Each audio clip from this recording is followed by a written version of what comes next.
The Health Department has welcomed the Competition Commission's Health Market Inquiry Report. The report, which paints a bleak picture about private healthcare and access to it, was released on Monday. At least 3 leading private healthcare companies were found to be dominating the sector. But to take this discussion forward, to talk more about the issues around it, in the studio with me is Deputy Director General at the Department of Health, Dr. Anbhan Pillay. Dr. Pillay, a very good evening to you, and thank you very much for speaking to us. Good evening to you and good evening to the guests. In general, do you feel vindicated by the findings?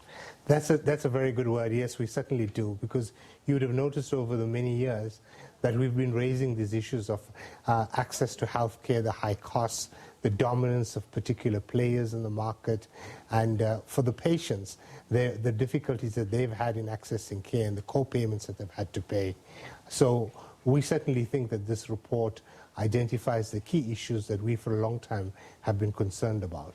And you've said it's also because in the past you were accused of interfering as government when you tried to raise some of this issue, and that self-regulation was clearly not working or going to work. Ultimately, did you also seek this inquiry to force change, to bring about change? We asked for this inquiry largely because we wanted the information that we understood to be the reality of the market to be done by an independent panel that would lay bare some of the challenges in the sector, so that when we regulate, there's a clear appreciation of the problem in the sector. Remember, those in the sector have always said to us, all is well in the private sector, leave us alone, we do not want to be regulated, simply fix the public health system. And certainly there are problems in the public health system, but there are also different problems in the private health system, and they have to be regulated. And I think this report makes that point very clearly. Okay, so you've also mentioned, and we'll get to the information that you felt is reflective of the current market, that phraseology in just a moment, because it's very important, because it's been contested. But in 2009, you said you tried to come up with some legislative framework to protect the private and public sector, but it was rejected, and that there were denials and court challenges. And ultimately, the inquiry itself, I think, went on for 2 years longer because of legal action. Is it really a case of, and it's being raised, that those with money are able to subvert social justice, especially within the health sector? Yes, I mean, the inquiry themselves had set themselves 2 years, and they ended up taking 5, largely because if you went to the hearings, there were teams of lawyers that were there just trying to block all kinds of questions that the panel were asking, particularly around information. That's the key issue, about what it costs to deliver the service and what returns companies were actually making relative to that. And I think the inquiry has done quite a bit in dealing with that problem. I think it will be very difficult for a company at this stage to now defend the way that the market inquiries made those recommendations, and for us to now regulate. I think it will be very difficult to So up until this that. point, what have you been doing? What has been your role? Don't you surely have some powers of some form of regulation? The regulations we have is in terms of the National Health Act that we've been using, that allows us to get information, to publish that information and set a maximum price, or what we call a reference price, relating to these services. Many of the participants in the private sector participated in the process, and when they saw the prices that they were going to get as a result of these calculations, they then said, well, we don't like this anymore, and went to court. So that legislation still stands, and I think we do have an opportunity to utilize that, and we would like to probably consider doing that. Now, just in its defense, so we'll go through the salient points of some of the findings of the inquiry in just a moment, but for instance, MediClinic has said that the inquiry relied on incorrect and outdated information, saying that things have changed since 2014. What is your response to this? Well, I haven't seen the data, because even the data that they provided was confidential, and only the inquiry personnel actually had access to it. But my understanding is that the inquiry panel at the question and answer session, made it very clear that they stand by their recommendations and findings. So I assume that there's absolutely correct. And there was no way to legally force them to provide you with the data, because if you are going to play some sort of regulatory role, surely you need to have access to that, you need to be abreast Yes. of the status quo. So historically, we've had this problem where they refuse to give us certain data. They would say to us, you come into a room and we'll show you the data in the room, but you can't take the data away and analyze it.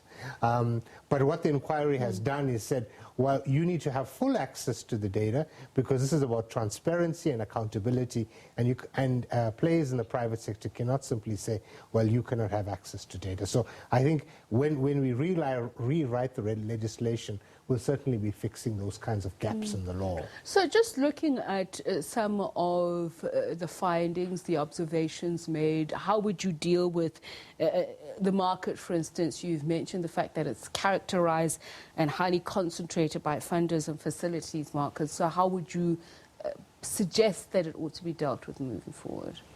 I think we need to deal with the facilities through the licensing process. Certainly on the side of government, the way provinces have been issuing licenses to private hospitals has not been in line with the needs, and the consequence of which is there have been high costs, because hospitals basically attract specialists, and specialists operate through putting patients into hospital beds. And so clearly we'd have to review the licensing criteria that's applied across the country, and we welcome that recommendation from the market inquiry. On the side of funders, there's issues of governance that need to be dealt with, because medical schemes which are not for profit actually contract administrators that are for profit. And what you find is that administrators are not held to account by schemes.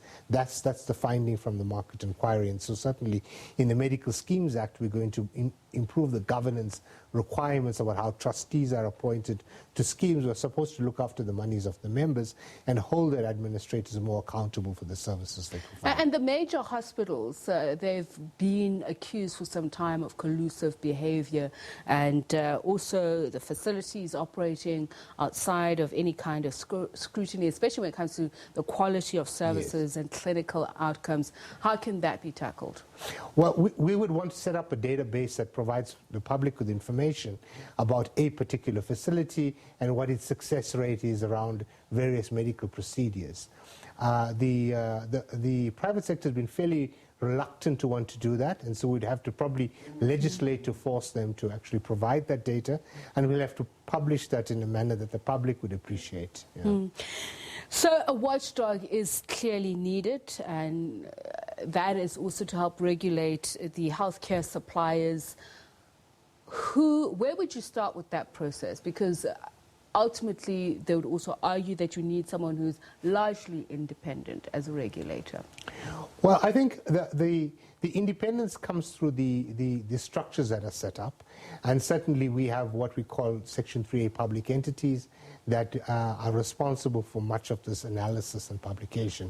And so much of this can be done through those types of entities. And the supply side regulator for healthcare, what is their role? The supply side regulator, as proposed by the panel, is to regulate prices, to regulate licensing, to regulate value for money purchasing, and then also to manage this whole issue of health information.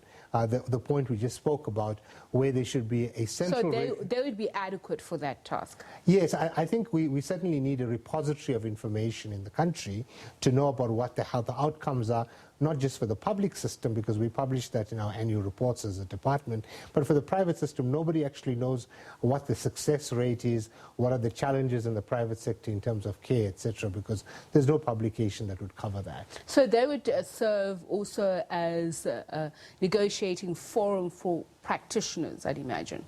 Yes, so the pricing structure is intended to be a structure where practitioners and the funders would be able to negotiate with each other around issues of price, obviously managed by government to make sure that that happens in an appropriate manner. As you say, you need some sort of information hub, but the monitoring and reporting organization of that, how would that occur? The monitoring would have to happen through various structures such as committees and databases that should be able to monitor the performance of the health system over time and be able to report that information in a public way. Now, obviously, the issue of ethics has often been brought up, especially when it comes to the health professionals' councils of South Africa. What is the most worrying for you? The most worrying for us is that many of these practices have gone unchecked, and certainly we hope that the HPCSA takes note of this report and holds practitioners to account in terms of many of the practices that have been reported there. For example, practitioners having a very close relationship with facilities, having incentives to actually place patients in hospital when they may not necessarily need the care.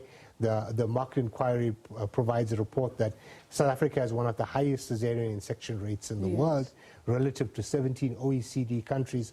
The question is, why is that happening in South Africa? And so I think the HPCSA has a role in investigating that.